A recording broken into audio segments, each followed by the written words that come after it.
Kaibigan, sandali lang. Ito yung mga senyales na nagluloko na ang partner mo. Kaibigan, wag mo munang scroll ang video nito at ito'y napakahalaga para sa iyo. Share din po natin kaibigan para makatulong din po tayo sa ating mga kababayan. Maraming salamat po kaibigan. Kaibigan, kung umaabot ka na sa puntong naghahanap ka na ng sign, kaibigan, ibig sabihin yan, may masakit ka nang nararamdaman na hindi mo maipaliwanag. At kung gusto mo ng malinaw na mga senyales, ito ang sagot ng iyong mga katanungan kaibigan. Ano yung mga palatandaan na ang partner mo ay nagluloko na? Number 1 kaibigan, tahimik na ang cellphone pero maingay ang kutob mo kaibigan.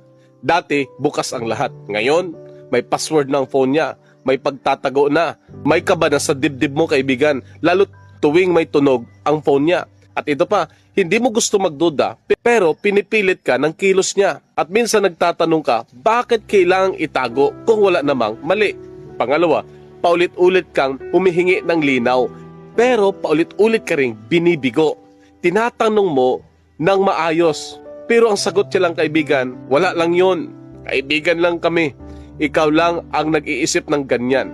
At unti-unti kaibigan, ikaw ang nagiging masama sa kwento niya. Pangatlo, magkasama nga kayo pero parang mag-isa ka. Kaibigan, magkatabi nga kayo sa kama pero magkahiwalay naman ang mundo ninyo. May kwento siya pero kaibigan, ang masakit hindi na para sa'yo. May saya siya kaibigan, ito pa, pero hindi na kasama ka. Kaya ang sabi ng Matthew chapter 6 verse 21, kung nasaan ang inyong kayamanan, naroon din ang inyong puso. Kaibigan, ang masakit hindi na ikaw ang nandoon sa puso niya. Ito kaibigan, pang-apat, mas inaalagaan na niya ang sarili niya. Pero kaibigan, ang masakit hindi na para sa iyo, kundi para na sa iba. Kaibigan, mas maayos na siya manamit ngayon. Nagpapabango na. At ito pa, mas excited nang lumabas. Pero pagdating sa iyo kaibigan, pagod siya at maraming alibay. At pagdating sa relasyon ninyo, wala siyang gana kaibigan. At doon mo maramdaman kaibigan na may pinaghahandaan siyang hindi ka kasama. Panglima, kapag nasaktan ka, ikaw pa rin ang may kasalanan. Sinabi mo na nga ang iyong nararamdaman, pero ang balik sa iyo ay ang silos mo naman, ang drama mo. Bakit wala kang tiwala? Kaibigan, ito ang palagi niya sinasabi sa iyo. Hindi niya inaayos ang sakit ng damdamin mo. At ito pa, pinapatahimik ka niya. Kaibigan, pang-anim, may mga kausap siyang hindi mo na kilala. May mga tumatawag sa kanya na hindi niya sinasagot sa harapan mo. May mga chat siya na mga burado kaibigan. May kaibigan na mas updated pa kaysa sayo. Yan. Kaibigan, kahit micro-cheating pa yan o hindi, ang tiwala nasusugatan na. Pangpito kaibigan, alam niyang masasaktan ka pero ginagawa niya pa rin. Ito ang pinakamasakit kaibigan. Hindi na ito aksidente. Hindi na ito pagkukulang. Pinipili niya na talaga siya kaysa sayo.